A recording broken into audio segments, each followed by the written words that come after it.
তারপরে তারপরে মনে কর মামা আমরা প্রায় 100 জন মানুষ, তো 100 জন মানুষ রাত্রেবেলা ওই গ্রামে ঢুকছি। ঢুকে তো পুরো গ্রাম তো পুরো তাফালিং বেজাই দিছি, ওরে তো খুঁজে পাইনি। তারপরে তারপরে তো আমরা তারপরে ভুলে গেলাম। তারপরে কি যেন কইতেছিলাম এরপরে। আরে বেটা তুই কইতেছিলি যে একটা বিয়ে প্রায় 100 জন মানুষ বিনে দাও তুই তোরা চলে গেছিলি।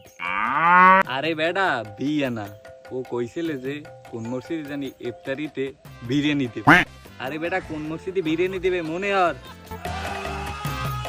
আরে ভাই বিয়েও না ইফতারিও না, আমি কইতেছিলাম যে আকাশে কিভাবে ট্রাক চালান যাইবে যাতে নিচে শান্তি মতো প্লেন চালান যায়।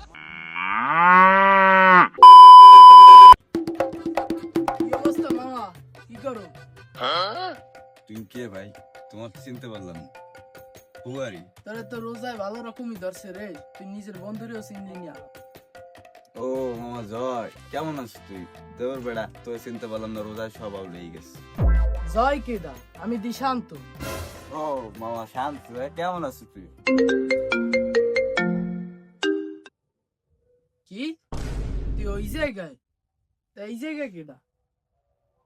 ও তাই থাক, দাঁড়া আমি আইতেছি। সরি ভাই, আপনার আমি চিনি না।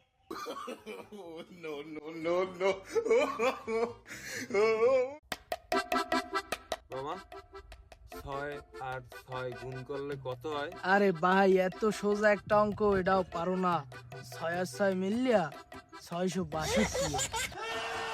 আরে বেটা কুপিশান তো পারে না, তোর মনকে রোজাই দাস 6 মিললে বেটা শুক্রবার এক সের বন্ধ দেখবি।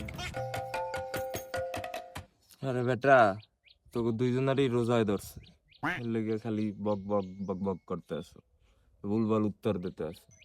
আসলে 6 আর 6 গুণ করলে হইবে 5টা বাজে 59 মিনিট ইফতারির টাইম। তুই কেমনে বুঝছিস মামা? আরে বেটা তুই কত কইছো? 562। জিয়াদে কত কইছে? শুক্রবার।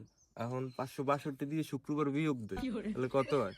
5টা বেজে 59 মিনিট ইফতারির টাইম। খা খা খা, পানি খা, মন মতো খা। আমি তো রোজা, তুই তো রোজা না।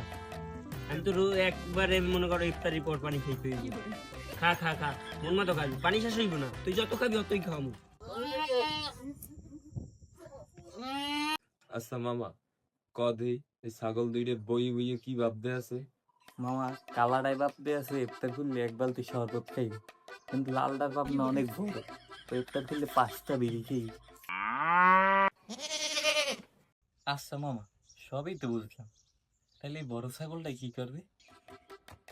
ও অনেক বড় তো, এর জন্য ওর চিন্তা ভাবনা অনেক বড়। ও চিন্তা করতে আছে ও ইফতারি করি 1 কেজি গাঁজা খাইবে।